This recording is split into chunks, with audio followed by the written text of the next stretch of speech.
The sixth gate is your third eye, and the gatekeeper is a demon.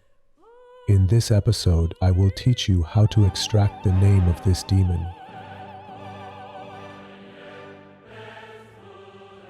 At the end of the video, we will introduce 7 magical rings that are possessed by supernatural beings.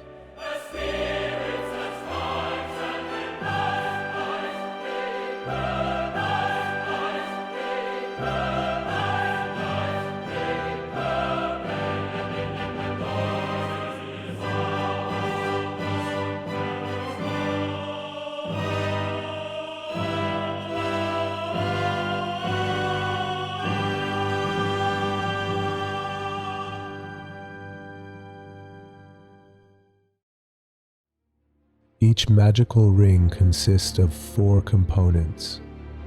One is the gem of these rings, which is carefully selected, and we inspect from the mines to the cutting of the gem. The other is the stirrup of the ring. The next step is the supernatural being, which has to be very carefully selected, and can either be monstrous or angelic.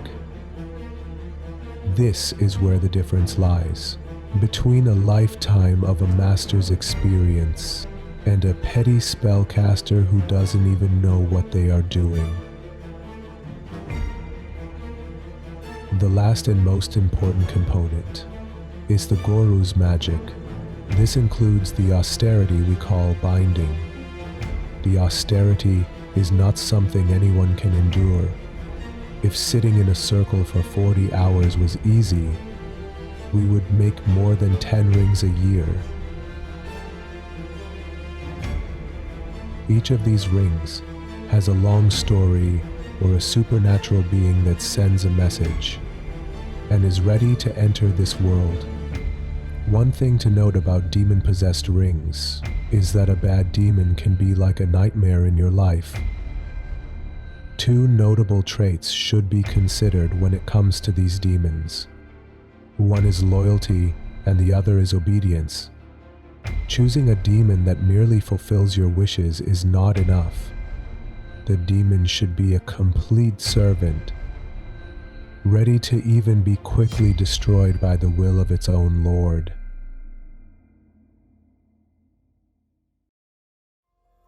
I had a student in Iran about 5 years ago who had a conflict with the Islamic Republic of Iran and was then forced to emigrate. I told him he had to wait for a year.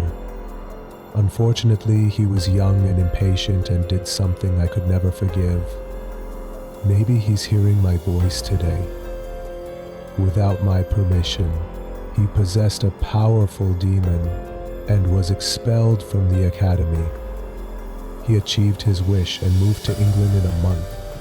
I wished the time wouldn't come when Damon would seek revenge on him. We were informed some time ago that he had lost both of her legs, a price that I believe was not worth it at all. Achieving your dreams shouldn't be at the cost of your other comforts. I have at least one similar case each week. People who unknowingly toyed with magic or experimented with magic. I am set on always showing both sides of the occult sciences. There are not always good days, and there are many terrifying moments.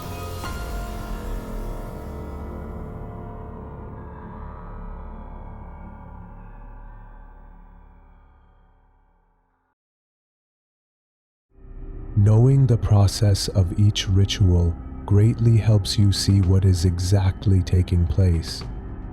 Perform magic with full awareness and sufficient knowledge. Generally, demons are much more powerful than angels. But this is not the case at all times and in all places.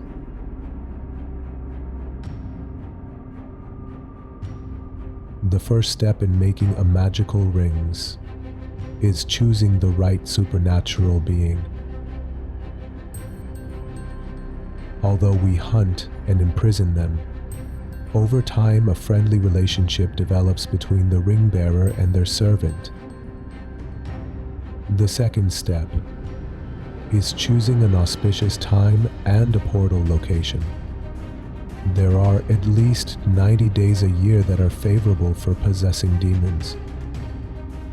And crystal mines are locations on Earth where portals are most open. Many of these mines have not been discovered yet, or are inaccessible despite being proven as valuable resources. For a guru to choose the gem of a ring, they must know the world's different mines. The difference between two similar crystals can be like heaven and hell. For example, the amethyst extracted from the Gavorano mine in Italy takes you to the dream realm. It is a portal for demons with very good frequencies. But the amethyst, extracted from the Panjshir mine in Afghanistan, takes you to the world of shadows and opens your third eye to an endless nightmare. These crystals carry beings that are constantly hungry. You see a shop with thousands of crystals glittering in its display, but half of them are like ticking time bombs, ready to explode. Most people might not know, but a small stone on a ring can change a person's life's path so much that relationships that were perfectly fine or thriving businesses can suddenly start to decline. Yes, with just one ill-chosen crystal, with one careless spell, at the wrong time, a dangerous and malevolent demon can enter your life. And beware, a demon that has sunk its teeth into your soul will not let go so easily.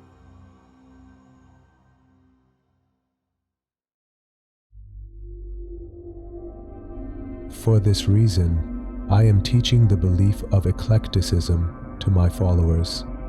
This includes magics that are safe, have been tested repeatedly, and only after these conditions have been met are taught to our students through step-by-step processes. The stirrup of a magic ring must either be made of sterling silver or 18-karat gold. From the miner, to the cutter, to the jeweler, and the ascent worker, dozens of people will touch these rings. The Goro's permission and energy must dominate all these stages. It is ridiculous when pseudo-Goros and spellcasters offer ready-made rings without heeding these warnings. It is enough for just one person with a negative energy to touch the ring, and the supernatural being will refuse to sit on the crystal. Each ring is part of my soul, a legacy that I leave behind. The true legacy of Grandmaster of the Occult is their students and their magical objects.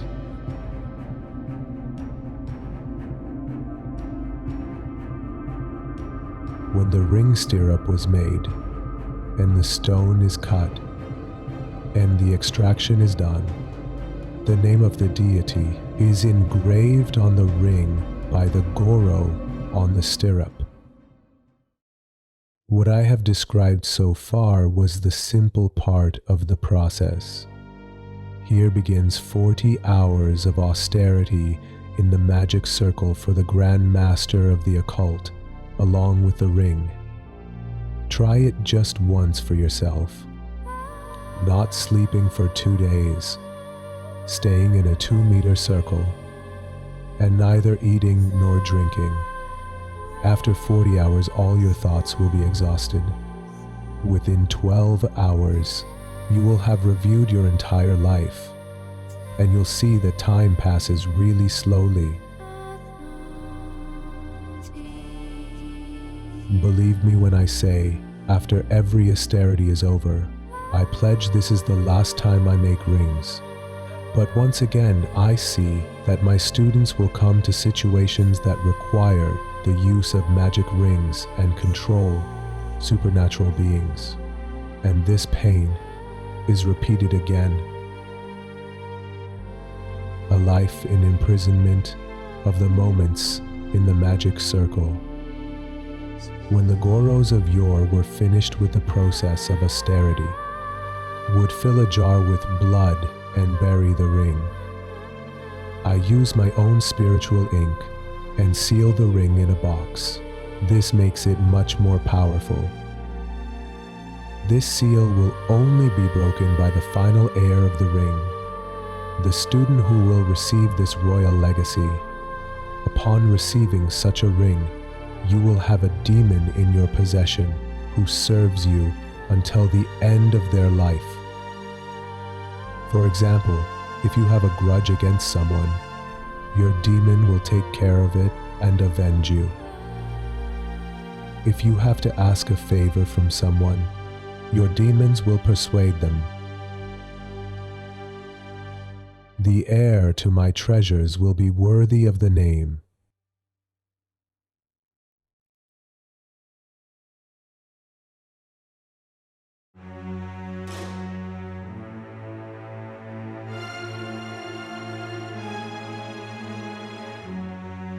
In the occult, there are 7 main magic rings and 3 forbidden rings.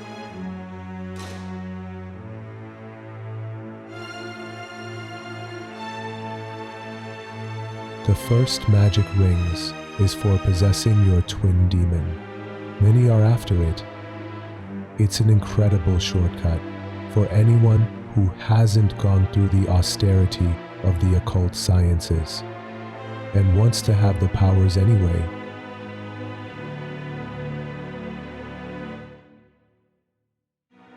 The second magic ring is for your angel.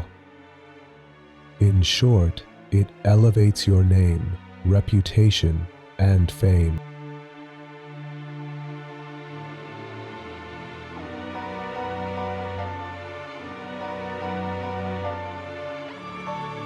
The third ring belongs to Majesty of Mammon. It helps you with sustenance, money, and wealth and business ventures.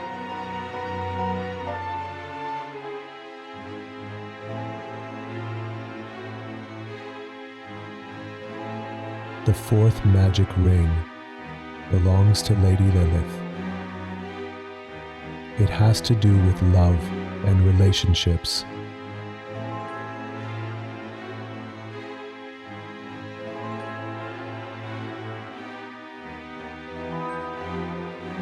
The fifth ring belongs to the ruling god named Omnissiah. It helps you find your purpose and mission in life.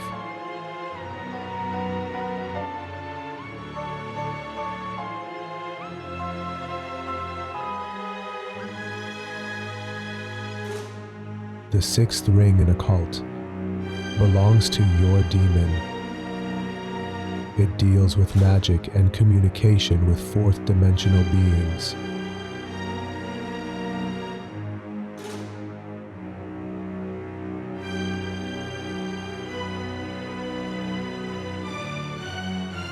The seventh and final ring is the Grandmaster ring. Every Goro has the duty of gifting their magical ring to senior students who have opened their previous chakra. It is a tithe I have paid several times.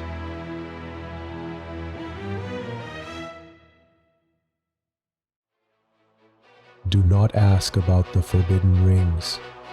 More knowledge on this subject equals more thirst.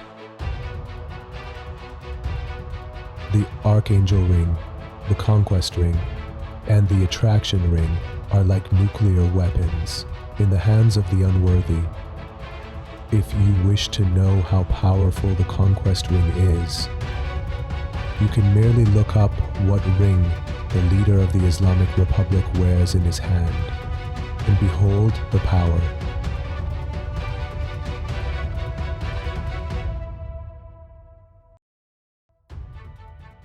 Which of these rings are you most interested in?